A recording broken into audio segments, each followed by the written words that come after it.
अभी क्या रीड कर रहे हो? ये मैं वासोवैगल रिएक्शन और मिस्ट्री पर एक बुक पढ़ रही हूँ एकम, जिसमें ब्लड डोनेशन के बारे में लिखा गया है।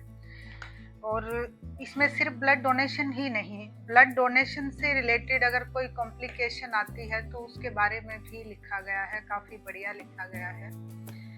सबसे बड़ी एक समस्या तब आती है जब हम ब्लड डोनेशन करते हैं और पहले ही ब्लड डोनेशन के दौरान हम बेहोश हो जाते हैं। तो बहुत नेचुरल है कि उस टाइम हमें लगता है कि दोबारा कभी नहीं करेंगे, क्योंकि डर लगता है कहीं दोबारा ऐसा ही हो जाए। तो मन सोचने लग जाता है कि हो सकता है आज मैंने खाना ना खाया हो, मैं इसलिए बेहोश हुआ, या मैं बहुत वीक हूँ इसलिए बेहोश हुआ, या फिर और कोई वजह, मुझे कोई कार्डियोलॉजिकल प्रॉब्लम है या कोई और प्रॉब्लम है या कोई बीमारी तो नहीं है अंदर। इस तरह के बहुत सारे डाउट्स भी आने लग जाते हैं। एज ए रिजल्ट फिर कभी भी ब्लड डोनेशन का मन ही नहीं हो पाता।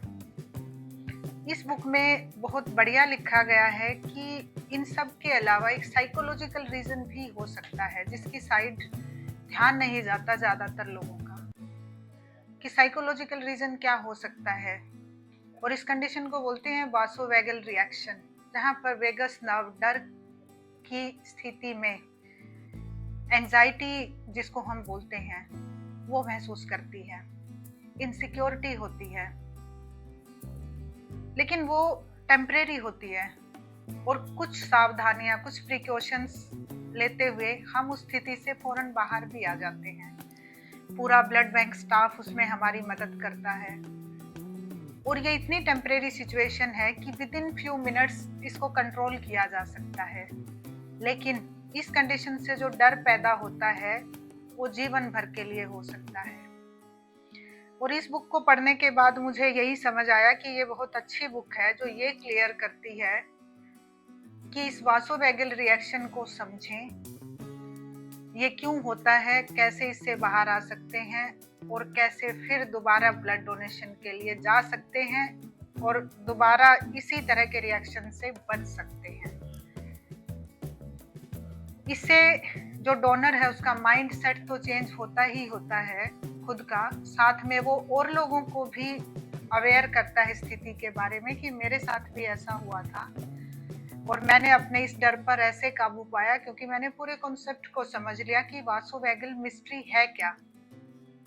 और जब मैंने इस मिस्ट्री, इस रहस्य को समझा तो मैंने जाना कि जब तक मैं इसके लूप में था, इस डर में था, तब तक तो मुझे यही लग रहा था कि मैं ऐसा रक्तदान कभी नहीं करूंगा जिसमें मेरी जान जाने का जोखिम मुझे लगा था। लेकिन अब जब मैं पूरा जान गया हूं तो मुझे खुद पर प्राउड फील हो रहा है, एक हीरो की तरह, कि ऐसे एडवेंचरस एक्ट को करते हुए मैं बाहर आया हूं, कि अच्छा ये मेरे साथ ये हुआ था और उसके बाद मैं आज ठीक हूं और इस कंडीशन में भी हूं कि दोबारा ब्लड डोनेशन कर सकूं और किसी की जान बचा सकूं।